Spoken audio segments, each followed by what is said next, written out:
un second cri de détresse après vous. Je souhaite alors que les parents, qui bien souvent sont venus chercher une quiétude et une liberté qu'ils n'avaient plus, fassent en sorte que cette quiétude et cette liberté soient maintenues dans le pays où ils sont venus aussi la chercher. Et alors, ayant la paix chez nous, ayant la paix ici, je crois que le monde entier sera en paix. Alors, je voulais simplement vous dire, ce petit livre, je l'ai pris tout à l'heure dans ma bibliothèque. Il n'était pas sorti depuis des années, depuis littéralement 1982. À l'époque, c'était M. Pérez de Cuéllar qui était le secrétaire général des Nations Unies. C'est le moment où j'étais aux Nations Unies. J'avais pris d'ailleurs la décision de quitter et de venir au plus près du citoyen, d'être peut-être un peu comme vous déjà un petit acteur de paix, mais dans mon voisinage, donc au niveau des communes.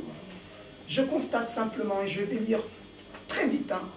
Non, pas très vite, je vous enjoindrai, alors je vais simplement vous citer, si vous pouvez le reprendre, lire les 2 premiers articles et le dernier. Vous êtes dedans. Vous êtes en plein les résolutions, je vous dirai simplement le premier passage. Nous, peuple des Nations Unies résolus, à préserver les générations futures du fléau de la guerre qui 2 fois, en l'espace d'une vie humaine, a infligé à l'humanité d'indicibles souffrances. Et c'est ce que vous venez de nous dire. Alors on ne va pas recommencer au 3e millénaire. Voilà. C'est la paix. Alors nous allons maintenant inviter 2 hommes qui vont nous parler. Vous connaissez déjà leur nom parce que le programme est dans vos mains. Il s'agit du pasteur Mosengo. Nous avons, il sera accompagné du sénateur Pierre Anatole. Je pense, hein? C'est pas. Ah, d'abord, le pasteur va parler alors avant. Alors, comme ça, vous connaissez. D'une part, nous avons des cris de détresse. Et de l'autre part, une analyse assez systématique de la situation. Un tableau assez sombre de la situation et de l'autre côté, un cri d'alarme. On se dit, quoi dire encore? Et certainement, il y a certains éléments que j'ai entendus encore tout à l'heure. On dit, bon, nous allons donner quelque chose. Je suis pasteur à l'église de Noisy-le-Grand, centre évangélique en Maranatha. Je fais partie de la pastorale congolaise ici en France, de l'autre côté de la communauté des églises africaines, d'expression africaine en France, l'ACF. Nous travaillons comme un accord, bien entendu, nous nous retrouvons avec le révérend Charlie, à la pastorale congolaise, justement, et nous sommes épris justement de la notion de liberté, et des libertés même dans toutes ses formes, ici en France. Je suis accompagné de mon épouse, elle est aussi pasteur, elle est là. Pasteur Marie-Thérèse Mosengo. Elle peut se manifester. Elle est là.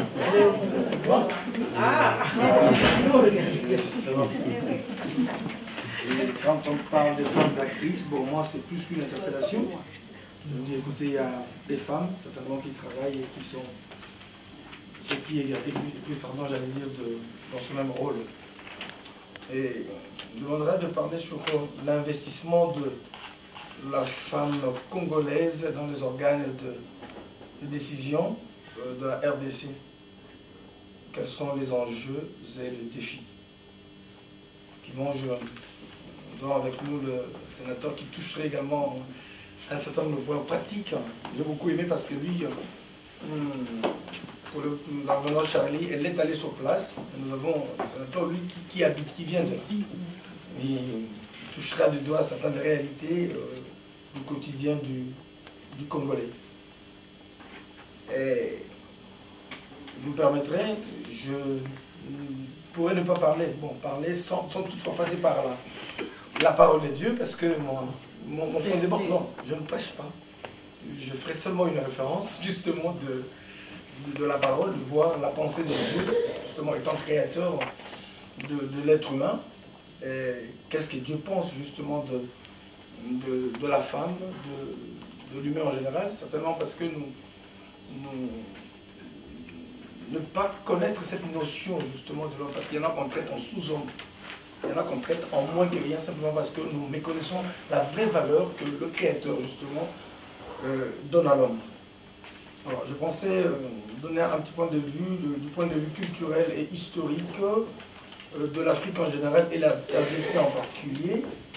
Les femmes ne sont vraiment pas inscrites comme actrices de poids, d'une façon prioritaire dans notre société. Notre culture n'est pas celle de l'émancipation vraiment de la femme, considérée comme étant une actrice de manière prioritaire. Et parler de l'émancipation, quelque part, ça annonce comme étant un affront, comme étant une insulte, une provocation, quelque part à certaines valeurs qu'on souhaiterait préserver. Je dirais une peur de voir s'ébranler la carapace du chef, de celui qui veut commander, hein, et surtout l'appréhension du partage de pouvoir.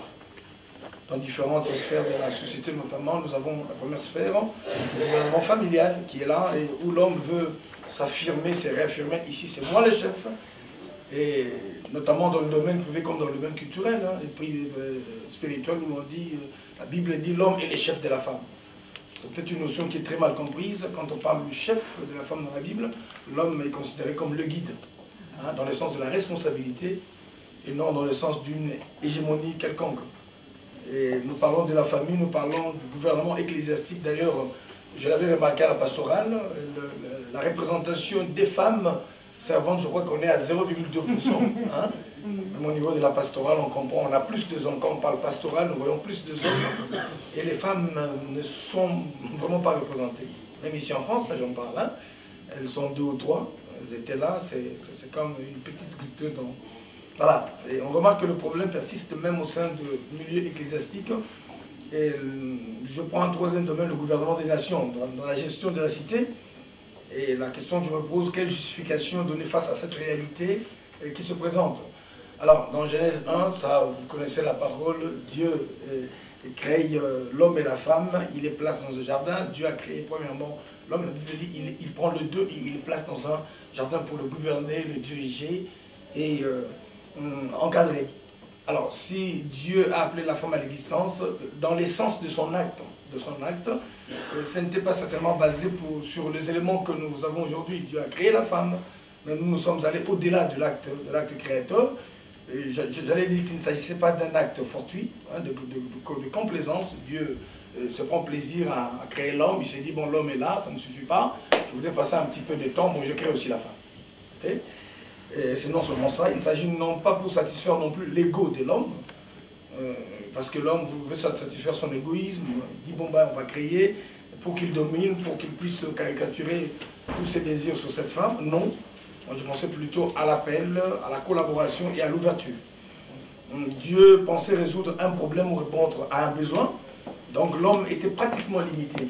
Dieu en créant l'homme, il l'a mis dans un système, effectivement l'homme ne pouvait pas tout faire seul, et Dieu connaissant les limites de l'homme, il a créé la femme.